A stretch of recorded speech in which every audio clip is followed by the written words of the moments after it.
वृश्चिक राशि वाले बंधुओं, आप सभी का बहुत बहुत स्वागत है आपके अपने चैनल वैदिक मंथन भिंड यूट्यूब चैनल में। वृश्चिक राशि वालों, अत्यंत महत्वपूर्ण कार्यक्रम है, इसे बिल्कुल भी मिस मत करना, क्योंकि आज का यह जो कार्यक्रम है यह आपके भाग्य को 100% बदलने वाला है। पत्थर की लकीर है हमारी ये बात। यदि आपने इस कार्यक्रम को पूरा देख लिया तो जो हम कह रहे हैं वो सब कुछ आपके जीवन में सिद्ध होने वाला है। जी हाँ बंधुओं, ऐसा हम क्यों कह रहे हैं? देखो, पितृपक्ष का समय आने वाला है। 7 सितंबर से पितृपक्ष प्रारंभ हो रहे हैं, लेकिन ये कोई साधारण दिन या समय काल नहीं है। इसी दिन रात्रि के समय चंद्र ग्रहण का भी समय है।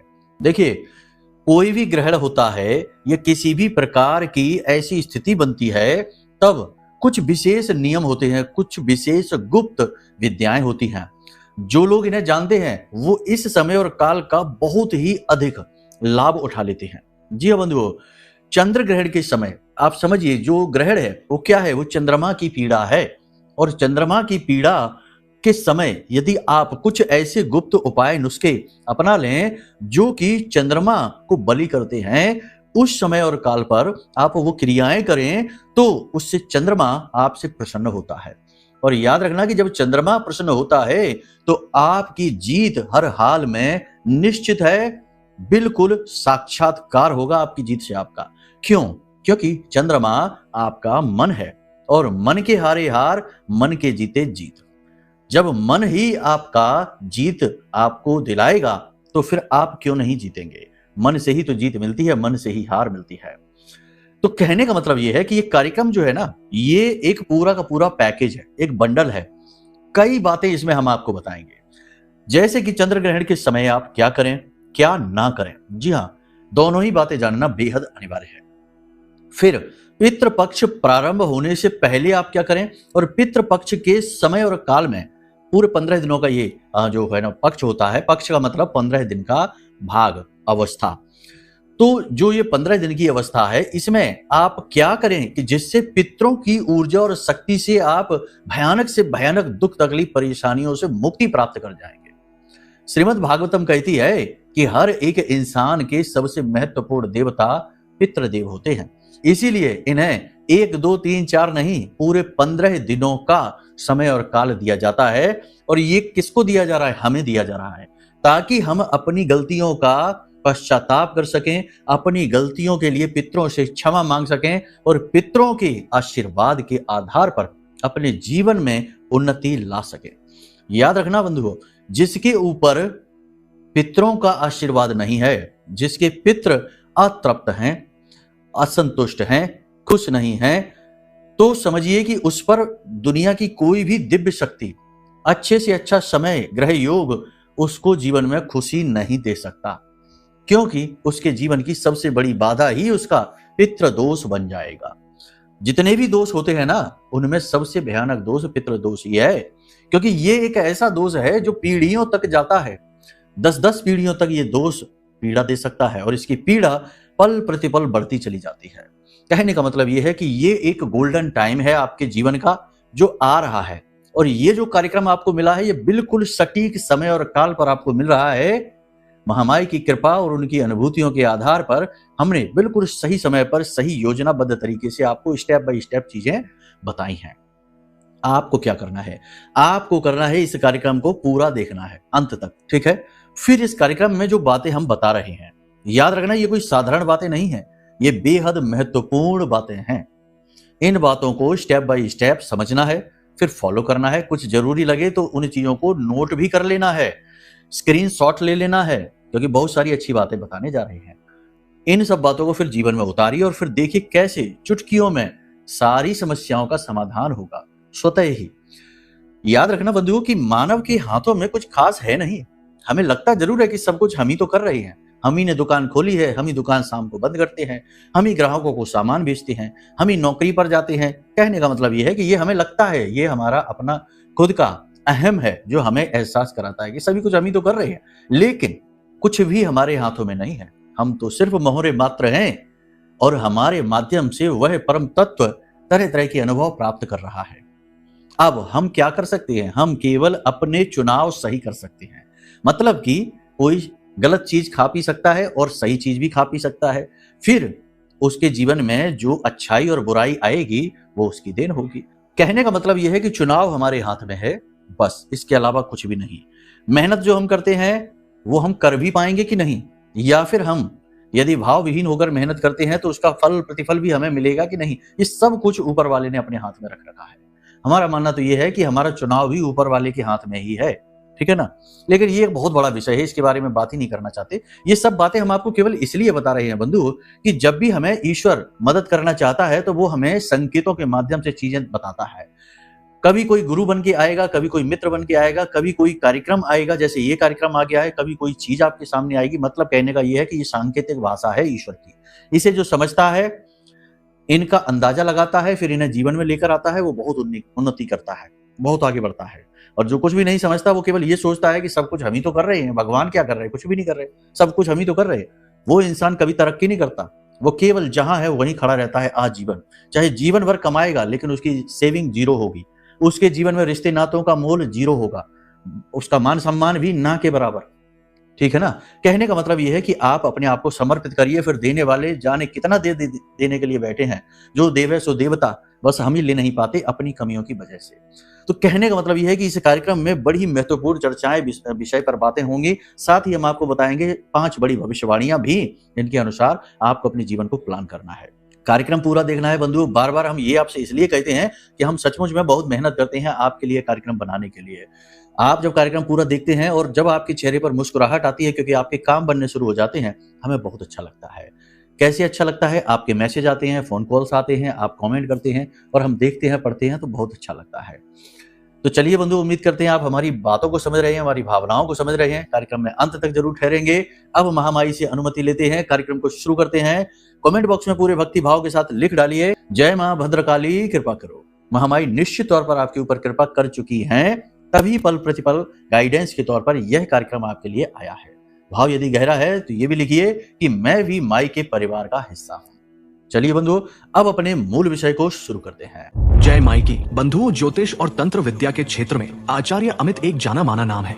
पूज्य गुरुदेव के साधनाओं और ज्योतिष विद्या के अनुभव बेहद दिव्य है। जी हाँ, पूज्य गुरुदेव ने जिसकी भी कुंडली का विश्लेषण किया और कुंडली के अनुसार उसे सटीक उपाय व महामाई माँ बगलामुखी की विशेष कृपा दी, उसके जीवन में सकारात्मक बदलाव तो आ ही है। फिर चाहे समस्या कितनी ही कठिन क्यों ना हो, समाधान तो अवश्य हुआ है। अब ऐसे में यदि आप भी अपने जीवन की किसी बड़ी समस्या से जूझ रहे हैं, जैसे कि कर्जा बढ़ता ही जा रहा है, काम धंधा और व्यापार सब रुक चुका है, रिश्ते नातों में तनाव हद से ज्यादा बढ़ गया है, पूरा जीवन ही नकारात्मकताओं से भर गया है, तो ऐसे में यही सही समय है जब आप श्रेष्ठ गुरु से मार्गदर्शन प्राप्त करें और जीवन के अंधकार को समाप्त कर दिव्य प्रकाश की ओर कदम बढ़ाएं। वीडियो में दिए गए नंबरों पर तुरंत संपर्क करिए और अपनी कुंडली का विश्लेषण व समाधान पूज्य गुरुदेव के द्वारा करवा लीजिए। देर ना करें, आपके देवी देवताओं के आशीर्वाद से ये मौका खुद चलकर आपके पास आया है, इसे गंवाना नहीं है।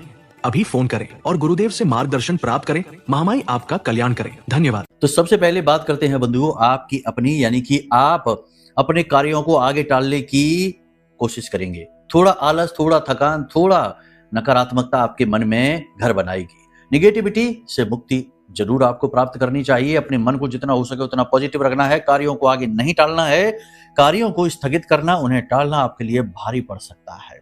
जो भी योजना बनाई है उस पर सही समय से सही गति के साथ कार्य करना प्रारंभ करना होगा।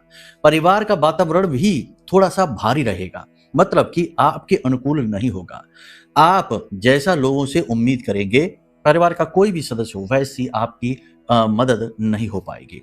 वैचारिक मतभेद और बोलचाल में आपसी तनाव थोड़ा बहुत हो सकता है। आपके विचार स्पष्ट ना होने के कारण आपकी बात लोग ठीक से समझ नहीं पाएंगे। कहने का मतलब यह है कि आपको लोग समझ नहीं पाएंगे। आप कुछ कहेंगे, लोग कुछ का कुछ मतलब निकालेंगे। दाम्पत्य संबंधों में केवल एक कंडीशन पर अच्छा रहेगा, यानी कि प्रेम संबंध बना रहेगा, अच्छा मीठा रहेगा, वो तभी होगा जब आप अपनी वाणी पर नियंत्रण रखेंगे, जो कि बहुत मुश्किल होगा आपके लिए। आप अपनी वाणी पर नियंत्रण नहीं रखेंगे और आपके दाम्पत्य जीवन में भी तनाव की स्थिति उत्पन्न हो जाएगी। सरकारी कार्यों में आपको सपोर्ट मिलेगा, गवर्नमेंट की तरफ से सपोर्ट मिलेगा, पिता की तरफ से आपको सपोर्ट मिलेगा, गुरुजनों की तरफ से आपको मार्गदर्शन प्राप्त होगा। और कहने का मतलब यह है कि कोई भी विवाद, कोई भी स्थिति, कोई भी नकारात्मक स्थिति जीवन में यदि चल रही थी तो वह पॉजिटिव होनी शुरू हो जाएगी। आपके मन में थोड़ा सा पुरानी गलतियों को लेकर खेद सा रहेगा। मतलब ये कि आप अपनी नई पुरानी बातों में यानी विचारों में अति जो कहते हैं ना ओवर थिंकिंग के ज़ोन में आप चले जाएँगे और ज़रूरत से ज़्यादा सोच विचार करके आप अपना समय खराब करेंगे, साथ ही आपका मन भी खराब होगा। अपनी बातों को लेकर अड़ियल ना बने, लोगों की जो सलाह-मशवरा है, उनकी बातें हैं, उनके लिए भी मन में गुंजाइश रखें, अपनी बात पर ही अड़े ना। अड़ने से ये होगा कि आपके आसपास का वातावरण नेगेटिव बनेगा, लोग आपसे थोड़ा-सा खफा-खफा से रहेंगे, आप थोड़ा इस बात से कन्फ्यूज़ रहेंगे, परेशान रहेंगे, फ़ोकस की कमी आपके अंदर देखी जाएगी अगले 5 से 7 दिनों में, जिसकी वजह से आपको काम में स्थिरता महसूस कम होगी। स्वास्थ्य भी आपका थोड़ा-सा अप डाउन रह सकता है, मतलब कि शरीर में थकान, तनाव, आलस और मन करेगा कि थोड़ा-सा आराम कर लें, थोड़ा-सा रिलैक्स हो जाएँ, 1 आध दिन की छुट्टी-वुट्टी ले लें, जिससे कि थोड़ा-सा जो मन पर बोझ सा लदा है, भारीपन-सा है, वह दूर हो जाए। इसी के साथ-साथ आपको हम बता दें कि स्वास्थ्य को लेकर थोड़ा-सा आपको ज़्यादा अलर्ट रहने की ज़रूरत है।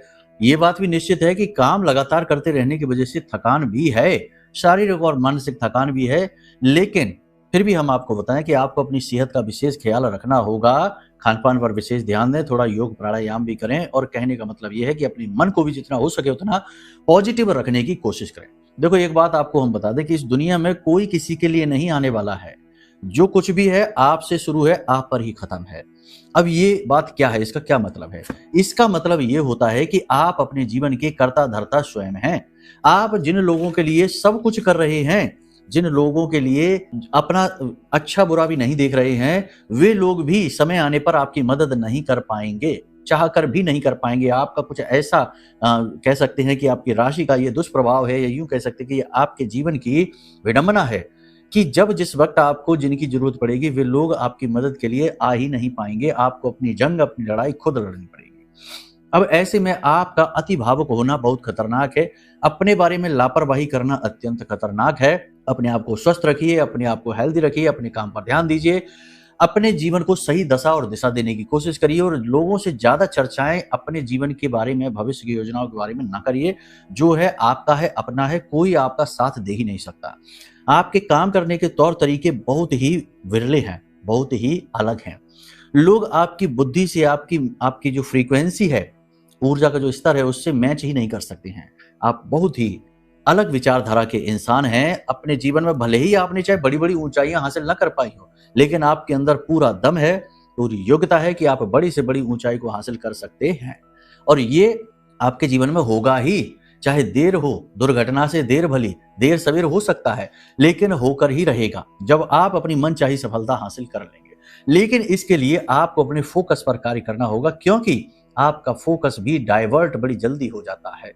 ख़ास तौर से जब आप भावुक होते हैं तो आपका फ़ोकस अपने ऊपर से पूरी तरह से हट जाता है। ये आपके लिए नेगेटिव हो सकता है। दूसरा कि दूसरों के जीवन को ज़्यादा बेहतर बनाने के चक्कर में आप ज़्यादा परेशान रहते हैं।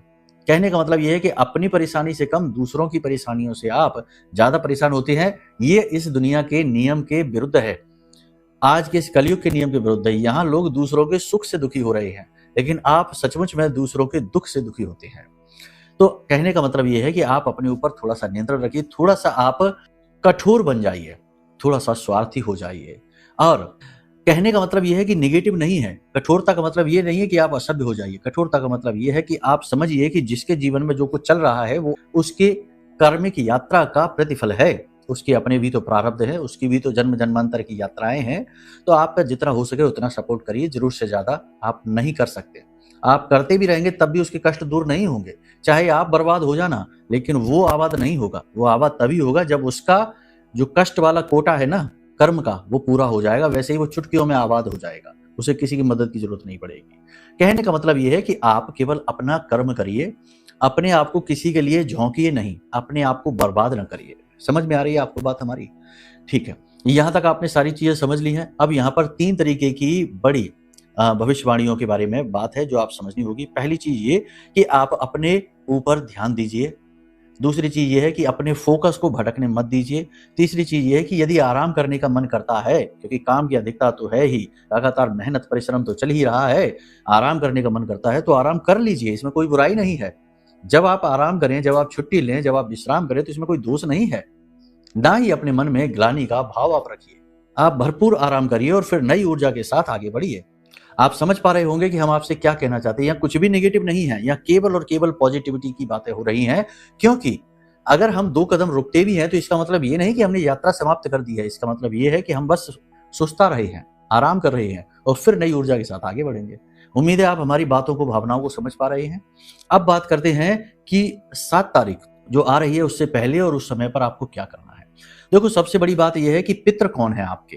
पितृ हैं आपके पुरखे पूर्वज, जैसे कि आपके माता पिता। तो आप अपने माता पिता को कैसे प्रसन्न करेंगे? उनकी सेवा करके, उन्हें मान सम्मान देकर और उनका लिहाज करके। अब लोग यहाँ तक तो समझ जाते हैं कि मान सम्मान कर लिया, सेवा कर ली, यानी पितरों के लिए पिंडदान, तर्पण, जो श्राद्ध पक्ष है वो सब कुछ कर लिया, लेकिन लिहाज वाली बात जो है ना वो भूल जाते हैं। यानी कि अपनी वाणी असभ्य रख लेते हैं, खान पान गलत रखते हैं, आचार व्यवहार पर बिल्कुल ध्यान नहीं देते हैं और यहीं वो चोट खा जाते हैं। यानी कहने का मतलब ये है कि आज इस समय जब आप इस कार्यक्रम को देख रहे हैं, उसी समय पर आपको मन में ये संकल्प लेना है कि अगर आप कोई गलत कार्य करते हैं, जैसे कि शराब है, मांसाहार है या कोई भी उल्टा सीधा तामसिक भोजन खाते हैं, फास्ट फूड है, बाहर का खाना है, ये सब तामसिक हैं। क्योंकि इनमें बहुत ज्यादा तमस होती है, गर्म होते हैं, मसाले होते हैं, ये हमारे अंदर पित्त को बढ़ा देते हैं। पित्त को बढ़ाने से तमस बढ़ती है। तो ऐसे भोजनों को त्याग देंगे। साधारण भोजन करिए, ना ज्यादा गर्म ना ज्यादा ठंडा, मध्यम भोजन करिए, कम भोजन करिए और जितना हो सके पूजा पाठ आदि में ध्यान दीजिए। ठीक है, ये एक कार्य है, ये आप आज से ही शुरू कर दीजिए मन में। अब हम आपको बताते हैं कि उस रात जब ये चंद्र ग्रहण होगा, यानी कि 7 तारीख की रात्रि को, मतलब कि कहने का कि रात्र को, यानी कि 7 तारीख की रात्रि को 11 बजे से लेके लगभग 1:30 बजे तक, यानी 10:58 से लेके 1:26 तक ये जो चंद्र ग्रहण का समय और काल रहेगा। तो अब इस समय और काल पर आपको क्या करना है, देखो ध्यान से समझिए। इस समय पर चंद्र पीड़ा है। चंद्र पीड़ा में आपको चंद्र देवता हैं, माँ के सूचक हैं, मन के सूचक हैं, धन के सूचक हैं। हर एक महत्वपूर्ण चीज जो आज के इस भौतिकवादी युग में इंसान को चाहिए, उस सब के सूचक है। तो इस समय और काल पर आपको क्या करना है, देखो रात्रि के समय चंद्र ग्रहण से पहले स्नान आदि करके सफेद वस्त्र पहन के, ठीक है ना, और तैयार हो जाइए। ठीक है, और आपको क्या करना है, किसी भी स्थान पर बैठ जाइए, यानी किसी भी साफ सुथरे पवित्र स्थान पर बैठ जाइए। मंदिर में नहीं जाना, पूजा पाठ के कक्ष में नहीं जाना है, उस कमरे में नहीं जाना, भगवान के दर्शन नहीं करने हैं। एकांत में किसी एक स्थान पर बैठ जाइए और आपको हम एक मंत्र बता देते हैं। इस मंत्र का आप उच्चारण करना शुरू कर दीजिए। ये मंत्र बहुत शक्तिशाली है। इस मंत्र को चंद्र गायत्री कहते हैं। इस मंत्र से चंद्रमा को बल प्राप्त होता है। तो आपको इस मंत्र का उच्चारण करना है। मंत्र आपके मोबाइल की स्क्रीन पर दिखाई दे रहा है, जरा ध्यान से सुनिए। ओम भूर्भुवः स्वः अमृतांगाय विद्महे कलारूपाय धीमहि तन्नो सोमो प्रचोदयात्। ये बहुत शक्तिशाली मंत्र है, इससे चंद्रमा को बल प्राप्त होता है। एक बार फिर से देखिए, मंत्र बोल के बता देते हैं। ओम भूर्भुवः स्वः अमृतांगाय विद्महे कलारूपाय धीमहि तन्नो सोमो प्रचोदयात्। इस मंत्र का आपको उच्चारण करना है। 10 से 15 मिनट कर लेना, बहुत ज्यादा नहीं करना है। हाथ में मुट्ठी में थोड़े से चावल ले लेना, दाहिनी मुट्ठी में थोड़े से चावल ले लेना और उनमें थोड़ी सी हल्दी लगा लेना। इससे भी चंद्रमा प्रबल होता है। ठीक है, उसके बाद इन चावलों को आप किसी भी पवित्र पौधे की जड़ में, चाहे केले की जड़ में डाल दें, चाहे आप तुलसी की जड़ में डाल दें, किसी भी जड़ में डाल देना। ठीक है, 10 से 15 मिनट इस मंत्र का आपको उच्चारण करना है। इससे चंद्रमा प्रबल होगा और इसका प्रभाव आपके जीवन पर दिखाई देगा। आपको अगले दिन से ही अद्भुत मानसिक शांति प्राप्त होगी और पैसे रुपए से जो बना हुआ आपका जो फ्लो बिगड़ा हुआ है, वह फ्लो बनना शुरू हो जाएगा। अब इसी के साथ साथ पितरों से जुड़ा भी एक उपाय आपको प्रारंभ कर देना है उसी 7 तारीख से। यानी पितरों से जुड़ा उपाय आप 7 तारीख के दिन से ही प्रारंभ कर देना। इसके लिए आपको हम बताएं कि पितरों को प्रतिदिन आप तर्पण देना शुरू कर दीजिए। याद रखना कि पितरों का सीधा संबंध सूर्य देवता से है। शास्त्रों में कहा जाता है कि सूर्य देवता की किरणों पर सवार होकर ही पितरों की ऊर्जा इस धरती लोक पर आती है। तो कहने का मतलब यह है कि सूर्य से पितरों का सीधा संबंध है। तो अब यहाँ पर बहुत सारी बातें हैं, कहने को तो कह सकते हैं, जैसे कि सूर्य देवता के जो पुत्र हैं आर्यमान हैं, वो पितृ देवताओं के पूजनीय देव माने जाते हैं, उनके अधिपति माने जाते हैं। ठीक है, तो कहने का मतलब ये है कि जब आप सूर्य देवता को जल समर्पित करें, उसी समय पितरों को भी तर्पण दक्षिण दिशा में देखकर करें। अब पितरों को तर्पण कैसे करना है ये हम आपको कल के कार्यक्रम में बताएंगे, आने वाले कार्यक्रम में, वरना ये कार्यक्रम बहुत महत्वपूर्ण हो जाएगा। फिलहाल आप ये ध्यान दीजिए, कल का कार्यक्रम आप जरूर देखना, उसमें पूरी विधि शास्त्र अनुसार बताई है कि किन किन चीजों का प्रयोग करना है और किस मंत्र का प्रयोग करना है। इन मंत्रों के प्रयोग से ये जो तर्पण देने की विधि है, साथ ही जो आप पूजा पाठ भगवान की करेंगे उस समय भी कुछ विधियां अपनानी है पितरों को प्रसन्न करने की। इसे आप प्रतिदिन करेंगे, लगातार इस विधि से करेंगे तो भयानक से भयानक पितृ दोष आपके ऊपर लगा होगा वो समाप्त हो जाएगा। एक और खास बात है कि पूरे पितृ पक्ष में आप एक शुभ कार्य जरूर करिए कि मंदिर प्रतिदिन जाइए और दान पात्र में 10-5 रुपए जितनी आपकी क्षमता है, जो भी आप चाहें वो दान जरूर करिए। और मंदिर के बाहर बैठे हुए जो भिखारी होते हैं उन्हें भी कुछ ना कुछ खाने के लिए अवश्य देना शुरू करिए। थोड़ा बहुत खर्चा अवश्य होगा, लेकिन इससे देवता बहुत प्रसन्न होंगे और पितरों को आप तृप्त कर पाएंगे। आपके पितर आपके इस आचरण से बेहद प्रसन्न रहेंगे। साथ ही साथ हमने आपसे कहा कि गलत चीजें खान पान बिल्कुल बंद कर दीजिए। घर में कोई भी गलत चीज आपको नहीं रखनी है, जैसे कि टूटा फूटा पुराना कबाड़ का सामान न रखिए। घर को साफ सुथरा रखिए, हर एक कोने में प्रकाश की पूर्ण व्यवस्था रखिए। घर के दक्षिणी कोने में, दक्षिण दिशा जो है ना, वहां पर एक सरसों के तेल का दीपक अवश्य जलाना प्रारंभ कर दीजिए प्रतिदिन। साथ ही साथ सबसे महत्वपूर्ण बात कि घर में कोई भी नशीली पदार्थ, नशीली चीज यानी शराब वगैरह है, तमाम जो भी है, कुछ भी नहीं रखनी है। ठीक है, बस इन क्रियाओं को करिए।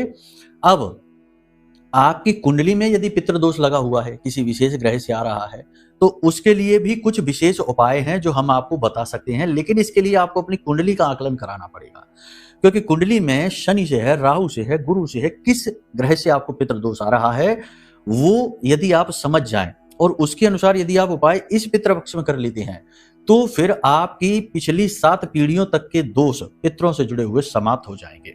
समझिए, तो ये बहुत महत्वपूर्ण है। तो इसके लिए आप अपनी कुंडली का विश्लेषण करा सकते हैं, नंबर वीडियो में दिए गए हैं। इसी के साथ साथ आप यदि पितरों की पूर्ण कृपा प्राप्त करने के साथ दैवी शक्ति को भी साधना चाहते हैं, जैसे कि हमारी आराध्य देवी मां बगलामुखी हैं, जो भयंकर से भयंकर नकारात्मक ऊर्जा को मिटा सकती हैं, क्योंकि वो तो 10 महाविद्या में 8वीं महाविद्या है। इस भयानक से कलयुग में, समय और काल में, जब इंसान बहुत ज्यादा पीड़ित व्याकुल हो जाता है तो वह देवी के 10 स्वरूपों में से किसी एक स्वरूप के पास जाता है। 10 महाविद्या कहते हैं। तो उनमें से जो सबसे जल्दी सिद्ध, सबसे ज्यादा फलित जो दैवी शक्ति है वो है मां बगलामुखी। उनसे जुड़ा यह महारक्षा कवच है जो हमने आपके लिए निर्मित किया है। आप यदि चाहें तो इस पितृपक्ष में गोल्डन टाइम है, क्योंकि इसके बाद आएगा नवरात्रि का पर्व, तो गोल्डन टाइम है जब आप इस सिद्ध रक्षा कवच को अपने घर में मंगवा सकते हैं और देवी की सीधी साक्षात कृपा का अनुभव, क्योंकि इसमें हमने अपने जीवन भर की साधना का बल डाला है, तो आप इसे मंगवा सकते हैं। इससे आपके जीवन में चाहे कैसी ही नकारात्मकता, तंत्र मंत्र या क्रिया हो वो हटेगी, साथ ही देवी आपका हाथ पकड़कर आपको सफलता की ओर ले जाएंगे। ये हमारा वादा है आपसे। तो अब आप निर्णय जरूर लीजिए, अपनी कुंडली का आकलन कराइए, कुंडली के दोषों को जानिए और उनका निवारण करिए। ठीक है। दूसरा कि कवच मंगाइए, अपने स्वयं धारण करिए, अपने किसी एक घर के प्रिय व्यक्ति को और धारण करिए, क्योंकि ये 2 लोगों के लिए बना कवच है। ठीक है ना। और उसके बाद फिर इन पूजा पाठ जो हम आपको बता रहे हैं, इन क्रियाओं को करना प्रारंभ करिए। फिर देखते हैं कि कैसे नहीं कष्ट मिटते हैं जीवन के। आखिर कष्ट ही तो हैं, किसी न किसी नेगेटिव ऊर्जा की वजह से प्रेरित हो रहे हैं। जब हम चुन चुनकर सारे मार्ग बंद कर देंगे तो नेगेटिविटी कहां से आएगी? आना ही पड़ेगा आपकी सफलता को आपके पास, आपके सुखों को आपके पास, और आपके दुख कष्ट परेशानियों को मिटना ही होगा। इसी तरीके से काम होते हैं। ठीक है। उम्मीद करते हैं सारी बात आप समझ गए हैं, इन्हें जीवन में उतारेंगे। अब यदि कोई प्रश्न है या कुछ भी जानना है या कुंडली विश्लेषण है या कवच मंगाना है, सारी सेवाएं आपको इन्हीं नंबरों से प्राप्त हो जाएंगी जो वीडियो में दिख रही है। ठीक है। जल्दी से निर्णय लीजिए, समय और काल तेजी से गुजर रहा है। पितृपक्ष प्रारंभ हो जाएगा, फिर देवी आ जाएंगी, धीरे धीरे समय गुजर जाएगा। अगर आप सोचते रहेंगे तो बस सोचते ही रह जाएंगे, फिर कुछ भी हाथ नहीं आएगा। ठीक है। चलिए बंधुओं, तो आज के इस कार्यक्रम को यहीं विराम देते हैं। महामाई पर अपनी आस्था और विश्वास बनाकर रखिए। प्रेम से बोलिए जय माई की, जय मां बगलामुखी। हमारे प्रिय और परम पूज्य आचार्य जी ने अपनी साधनाओं के अनुभवों पर आधारित शक्तिशाली उपाय और क्रियाओं के माध्यम से हजारों लोगों के जीवन को पूरी तरह से बदला है। आचार्य जी के द्वारा बताया गया हर एक उपाय इतना सटीक और कारगर होता है कि जो भी इसे पूरे भाव के साथ कर लेता है उसे साक्षात महामाई की कृपा और आशीर्वाद प्राप्त हो जाती है। इसलिए निसंकोच इन उपायों को पूरे भाव के साथ करिए। आपका कल्याण होगा। जय माई की।